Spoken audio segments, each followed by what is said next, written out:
destruction of this town will be. Earlier in the war, he said Israel should have shut the mouths of hostage families. Now he eyes annexation, deportation, Israel to take over Gaza, that is, and Gazans to be sent to Ireland. Former convicted U.S. spy, future Israeli member of parliament, maybe, Mr. Jonathan Pollard, former U.S. intelligence analyst, convicted of espionage, joining us now tonight from Jerusalem. Thank you very much, Mr. Pollard, for your time at this late hour of the day. Well, let's begin by giving you the stage to explain. What do you mean by sending Gazans to Ireland, sir? First of all, Hamas was a creation of the Palestinian people in Gaza. It wasn't something that was imposed on them. It was something that was elected by them. So Hamas can't be seen as something distinct from the people it elected. There's no way in the world that we can have security, adequate security in the Strip if those people are still allowed to reside there. It's as simple as that. Hamas will come back, they will reestablish themselves, and if we have supposedly security control over the Strip, we'll find ourselves in the same situation that we did in southern Lebanon with the security zone there. It'll be a slow, bleeding war of attrition.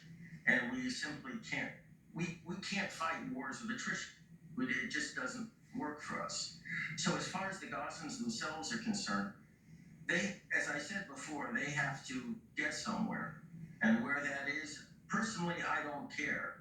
After what I saw on October 7th, the fact that we're not just obliterating Gaza right now is more of a sign of our ethics in our decency than it is really what we should be doing there to them. It's a society that declared war on us and committed unspeakable atrocities against our people, as we've said, not seen since the Khurban. So as far as where they can go is concerned, I find it very unusual, and it should be pointed out, that not one Arab country, and nor Iran, nor Turkey, wants them. And it isn't because they're afraid of denying the Palestinians a half state in Gaza. It's just they realize that wherever these people go, revolution, terror, it comes in their wake. Ask King Abdullah if he remembers what happened in Jordan, if he was old enough at that time to remember what happened in Black September in 1970. I guess he wasn't born yet. But his father ended up murdering, killing, slaughtering at least 20,000 Palestinians that tried to overthrow his monarchy. So as far as the future, the day after is concerned, there is absolutely no way we can guarantee security for our southern communities if we allow any of the current residents of Gaza to remain. This is why I've been in favor of annexation and repopulation by Jewish citizens, by Israeli citizens in Gaza. They started the war, okay? They started it, they lost. So I'm sorry, but by the rules of war and history, they lose basically everything. So that's where I'm coming from on that. Mr. Perry, here in the studio, please chime in. I share Mr. Pollard's anger at what happened on October 7th, indeed rage, and like him, I do blame the Palestinian public for supporting Hamas to the degree that they did. However, I fear he is desperately wrong about the rules of war and precedents in history. Many countries in history have started wars. I can't think of too many that were fully depopulated as a consequence. Look, the extreme right around the world typically advocates simplistic solutions to complicated problems, sometimes flirting with immorality, and populations, when they're traumatized, as Israel's is, sometimes can be seduced for a time. But I don't know too many cases in history, and Mr. Pollard mentioned history, where countries that had a flirtation with such fascism and extreme nationalism looked back upon it with pride, and the expulsion of the entire population of Gaza, I fear, is a case in point. I mean, the immorality is clear. But if I could complete my point, it's both immoral and impracticable. it would be a case of ethnic cleansing, which is a war crime. Israel would be dragged again to The Hague, where this time there would not be a discussion about it. There would be an immediate conviction. Israel would lose all its allies in Europe, which is its number one trading partner. In America, its number two trading partner and its protector, without which it wouldn't have spare parts, and it would become quickly a state mounting a desperate defense against an onslaught from the entire world, but this time in the status of being totally ostracized and having forsworn what's left of its international standing. So we don't have any international standing. We still do. We don't have any, and it's because of people like you that have spent your career undermining our rights to survival as Jews in our own God-given land. How we face the situation right now. I mean, that's as far as history is concerned, I'm sorry. Mr. Pollard, that's a big accusation. Why are you accusing me of undermining Israel's ability to exist? I have read your material. I have read your material for quite a while. And it's quite clear that all right. Gentlemen, let's try to refrain from... Look, just to be clear, what I have advocated in this... just one sentence, please. I've advocated the partition of the country into an Israeli-Palestinian state, which Israel needs to salvage itself demographically. Now, the right wing in Israel that's a appears to... Now, hold on, because this is a very important point that leads... Israel has a Jewish minority. Israel plus the territories has a Jewish minority right now.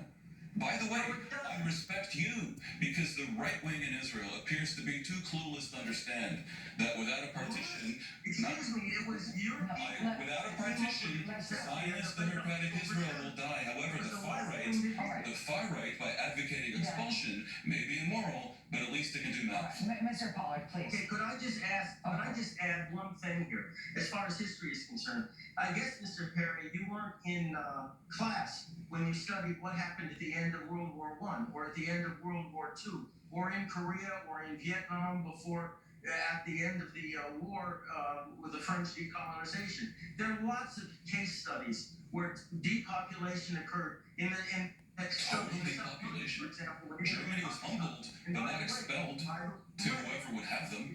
In the wake of the Second World War, which you obviously don't remember or don't know of, most of the Germans from Eastern Europe, Sudetenland, Russia, Romania, all those countries, from Poland as well. So, let's try to fast forward. Gentlemen, let's try to fast forward to this point in time. Mr. Pollard, you mentioned Israel's lack of global standing, as you've put it. What's your take on the American stance on the war? Should they have been more supportive? Should Israel listen more, listen less? Do you think Biden really have Israel's best interest at heart here? No, they don't. The United States is becoming a belligerent right now, and not a supporter, or even an ally, or less the supporter of Israel. And let me explain why.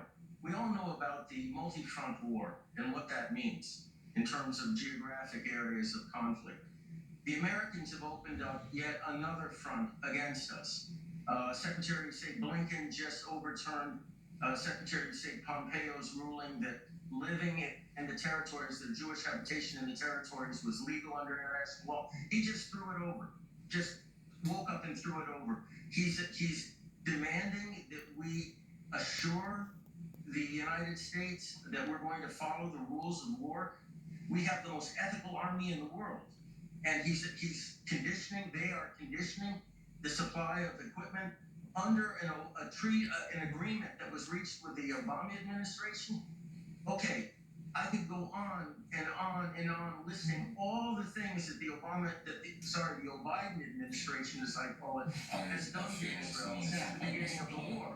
Yeah. And I'm sorry, if you're in favor of a two-state solution, if you're in favor of a slow suicidal death for Israel, then yes, I guess the United States is an ally of Israel. Mr. Pollard, if you don't favor partition and also don't favor expulsion, but you apparently do, then what you're looking at is a binational state that is not the Zionist dream and will not be Israel. No, I'm not.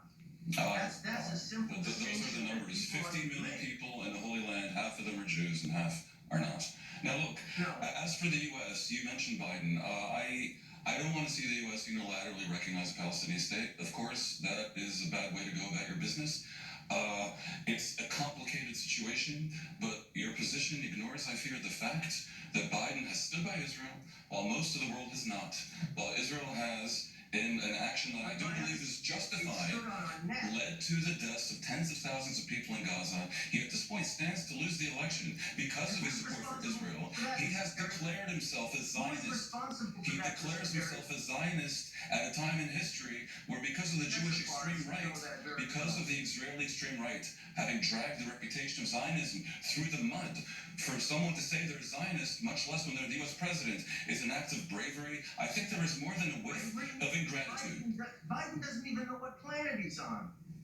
Somebody hands him the notes, pulls the strings, and I think it would be unwise for either one of us to engage in ageism at this point in history. Maybe all of us are losing this.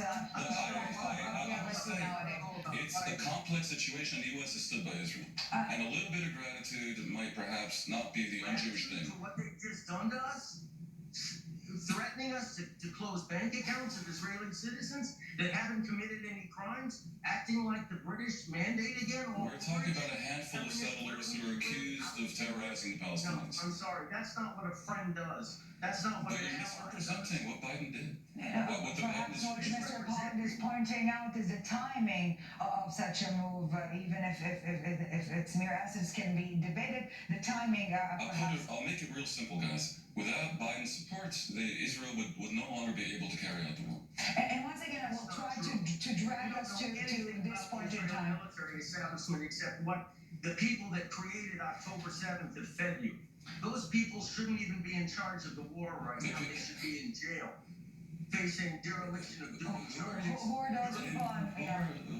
Who created October 7th? And is supposedly feeding me? I've lost the train of your thought. That's all you care.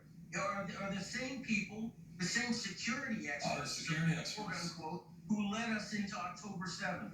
These people shouldn't be anywhere near I have to find myself in extraordinary agreement with you. The military leaders on October 7th absolutely irresponsible and should resign forthwith, and the same applies for the unwise political leadership that bears culpability no less, but runs away from it in a display that is rather pitiful. All right, hallelujah, gentlemen. Find common ground. And we still have a few minutes to talk, so maybe we can find more agreements. Once again, we will drag the conversation to this point in time.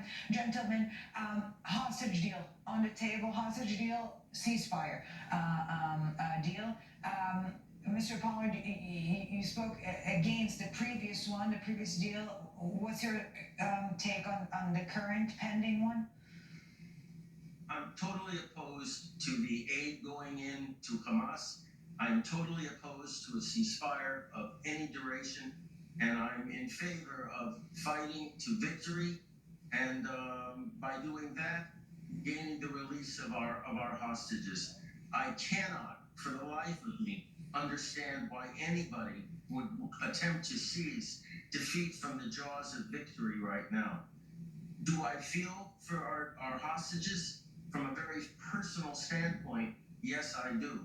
But unfortunately, we've allowed them to become weaponized, not just by Hamas, but by certain elements within Israel that see them as a very useful tool to bring down the current right-wing government. Well, there's only one way to get them home, and that's with the IDF. Mr. Pollard, but is that not, Mr. Paris, please. Is that not also a path forward that risks bringing them home but in body bags? I mean, do you not see, given your own military expertise, the danger if the hostages are indeed holed up with elements of Hamas leadership in Rafah, and Israel goes in there into their last redoubt? Do you not fear for their life, or indeed, are you prepared to sacrifice their lives? I hear you. Do you know who I fear for? 8 million other hostage people that could be held hostage. Not unreasonable. I agree with that logic, perhaps. Are you saying you're prepared to sacrifice the hostages? Sometimes you have to make, as it was said to me, sometimes a country has to make sacrifices.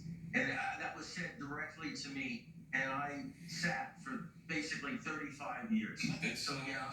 And I respect your sacrifice, Mr. Pollard. I certainly do. people to make that call. But you should not, with respect, disrespect those who look for a solution that would both remove Hamas and win back the hostages alive. To portray that as some act of weakness or a quisling attitude, I think is Well, Quisling, no. unfortunate. I think the issue is that there are some things that are permissible in times of peace that are not permissible under any circumstances in times of war.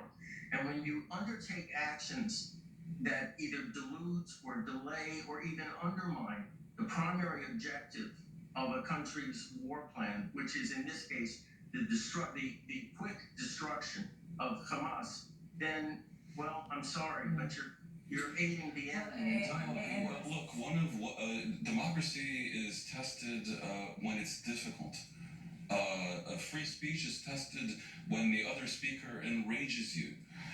Israel, despite being in a state of war for 76 years almost, Israel has never really given up on its democracy, and I fear when I hear voices from the extreme right, and I understand you're proposing to join them, and I urge you not to, because that's not the right path in history. They would be willing to, and Israel would go down a path that we would come to regret, as other countries that have been seduced by fascism have come to regret their past actions. I'm not talking about fascism, I'm talking about survival. Well, We in can this, debate the merits of One always does when trying to seduce the public with in simplistic this solutions. hell of a reality, the choice is between bad and worse, and not between good and better. Two Jews, three opinions, but we did have one agreement. I think more than just three opinions, but yes. I agree with you. Two agreements and counting, exactly. Gentlemen, thank you very much for joining us. We appreciate your time, your insight. Thank you very much for watching. Have a good, quiet night.